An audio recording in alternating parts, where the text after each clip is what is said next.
chapter 19, verse 13, hanggang sumusunod, meron pong isang kwento dyan na dahil nakita nila si Pablo ay naghihimala through apron, no?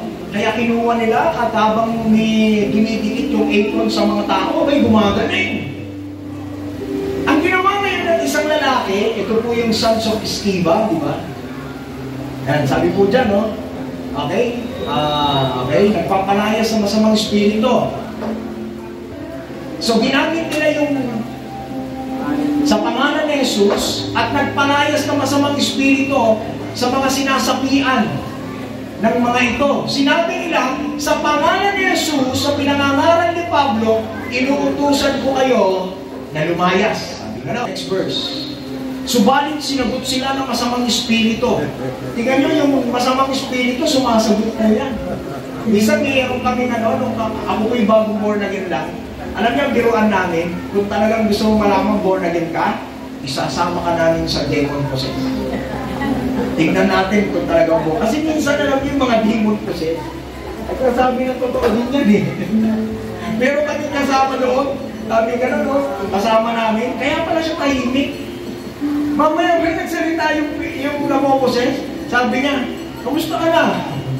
Kagabi lang magkasama tayo ah. Grabe! Ayan ako. No?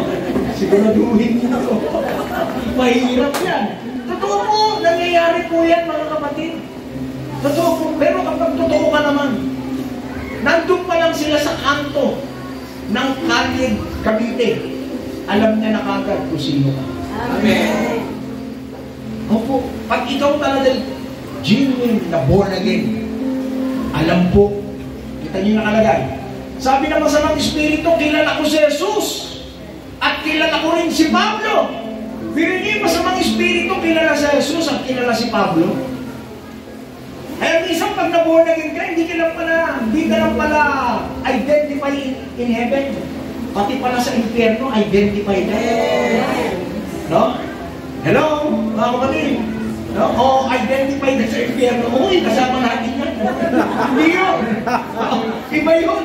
Identify ka nila, may record sila na tagalangit yan. Hello? Amen? Kaya sabi po rito, nung sumagot yung kasamang espiritu, kilala namin si Jesus. At si Pablo, kilala namin. At ang sabi kayo, sino kayo? At sabi po dyan, dinaluhong sila hanggang tumakbo yun ng hutuban. Alam nyo, very simple truth, pero totoo. Pag ikaw ay totoong genuine na anak ng Diyos, no, mga kapatid, kilala ka, hindi lang sa langit, pati sa impyerno kilala ka. Kaya kanina tinatanong ko kayo kung na-deputize kayo, dyan pa lang, mga kapatid, once na ikaw ay na-born again, you already have authority and power. Amen.